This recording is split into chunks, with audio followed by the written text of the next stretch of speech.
This is a true story. So this was August 24th. It was probably about 4 years ago. It was Dave Chappelle's birthday. And so I had a meeting in New York City. So I had flew to New York City. It was really going to be a one-day turnaround, go back to LA, right? And so I got a text from Dave as soon as I got to New York. Boop, pops up, yo, B, if you in New York, come through, come holler at me. I'm having a birthday party, blah, blah, blah, boom. This night, I do not respond to Dave. I said, oh, snap, this must just be God that I'm in New York tonight. It's his birthday. I'm a surprise Dave for his birthday, right? Now, granted, he is performing at Radio City Music Hall, and then he's having his birthday party afterwards, right? So I said, all right, I'll tell you what I'm going to do. I'm going to slide up, call Radio City Music Hall, and I'm going to surprise him, correct? So here's the thing about hanging out with Dave Chappelle. Anytime you hang out with Dave, some unbelievable shit always happen, right? Cool. So I show up to Radio City Music Hall. First person I see when I come through the backstage door is Lenny Kravitz, right? Lenny Kravitz, this motherfucker walked in with his own doves. He had like 12 doves that only fly around him. I was like, this motherfucker is over sexy. Like, I've never seen anybody that had their own doves and they only fly around him. You got the little cut off sleeves and shit. I said, okay, Lenny, ain't nobody mess with you. You in your own world. When I say backstage, every celebrity that you know that I know was backstage, from Tracy Morgan to Alec Baldwin to The Roots, Queen Latifah, Tribe Called Quest, Black Panther. Black Panther was alive. Chadwick Boseman was there in the suit. He had the whole shit on and he went vroom, and you couldn't see his face. That shit was real. And then it was George Wallace backstage. It was everybody. I'm talking the who's who of celebrities, right? But no Dave Chappelle.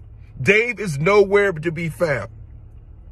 And there is so much weed smoke backstage. Like, everybody looked like they were smoking weed. The whole backstage looked like a cannabis cloud, right? So all the celebrities are going, where's Dave? Where's Dave? Have you seen Dave? Have you seen Dave? I don't know. I'm here to say hello to Dave. It looked like Dave Chappelle walked out the wall, because he just appeared. Everybody was like, yeah, where's Wade? All of a sudden you heard, okay, man, I just want to say this to everybody. He had a little cigarette. Tonight's outstanding night. He drunk, he high, and he happy. He's just smoking, right? He's like, so I just want to say this to all my friends and family here tonight. Tonight is outstanding. And I want to thank my guests tonight.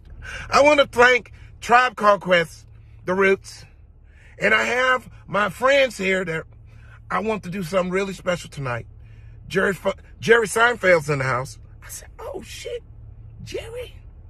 My man Chris Tucker's here. It's going to be, tonight is the first time in music and comedy history where hip-hop and comedies come together. It's insane, right? Dave does not even see me, right? So I'm talking to George Wallace, and we are there over his hand. And then all of a sudden, he looks and he sees me, and he goes, ah! I can't make this shit up.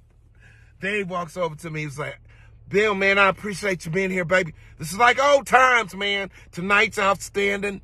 This is going to be amazing on my birthday. I have a favor to ask you. And you can't say no, because it's my birthday. I said, oh, shit, Dave, what's up? He said, I want you to go on stage, and I want you to do 10 minutes. It'll be insane. I said, oh, shit, right now? Yes.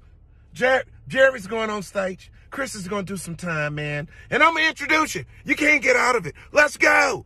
So he puts me on the spot. I wasn't even in comedy mode. I wasn't thinking I was going to go on stage. This is why you always got to be fucking ready, right? So Dave goes, grabs the microphone and shit. And he's like, I know all your credits, man. Don't worry about it, baby. I'm going to introduce you into New York City. It's like 9,000 people out there sold out. Sold out. He got the record for how many sellouts in a night. It's some crazy shit, right? So I'm sitting there going, oh shit, this man about to introduce me and I better find some jokes. Cause I'm like, I'm on the spot. I'm like, Jesus, if you love me, please let me remember at least 2 of my jokes. Cause my heart's beating. I wasn't expecting to go on stage. I'm gonna speed it up. Cool. So I'm standing there, curtains right there. Dave's standing right there. And Dave's like, man, you ready? Man, this is going to be outstairs. Stop overthinking it, baby. Your jokes are going to come to you. And I'm sitting there like, Jesus, help me, Lord. Jesus, Jesus. So real quick, I'm about to, you know, I'm saying a little prayer. And Dave, he's about 25 feet away from me out of nowhere. He slid across 25 feet of wood floor without moving his feet like a vampire. I never seen no shit like this before. And the next thing I know, he was right here, like right here. And he was like, man, I know you're thinking about your jokes, baby, but I got to tell you something. I meant to tell you this a long time ago. And if I don't tell you now, I'm never going to remember. Now, it's not going to make sense, but when I finish, it's going to make sense. I said, oh shit, what is this drunk motherfucker about to tell me? He said, a couple months ago, I was in the diner by myself, having a good time. A couple months ago, I was in the diner, going through a little something, and I was just contemplating life. And out of nowhere, a red Ferrari rolls up in front of the diner bill. I can't make this shit up. I'm in Beverly Hills, and I'm just sitting there chilling. Out the red Ferrari comes Herbie Hancock. Herbie Hancock comes in. He sits down next to me, and we talk for hours about jazz. I don't know if you know this about me, Bill. I'm the biggest fan of jazz music. And I asked him everything I could imagine about artists and the time and the culture of jazz music. Now, it's not going to make sense, but when I finish, it's going to make sense. I sat there and I asked him, of all the amazing jazz musicians you've seen perform live, who was the most prolific jazz artist of your time? And you know what he said? He said John Coltrane. I said, where? Yes, Bill, John Coltrane. And let me tell you why. It's not going to make sense, but it's going to make sense. John Coltrane had the best of both worlds. He was extremely charming. He was outstandingly talented. He was cool enough for the guys. The ladies loved him because he was handsome and he was an outstanding performer. And I'm going to say this for you.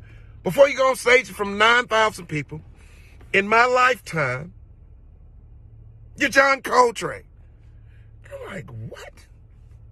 Yes, it's insane. So I'm sitting there going, oh, shit. This motherfucker called me John Coltrane. Oh, shit. So I'm kind of emotional. You know what I'm saying? I'm like, damn, Dave, you real, dog. You really on one tonight. And 2 seconds later, Chris Tucker came around the corner. He was like, man, he told me the same shit, man.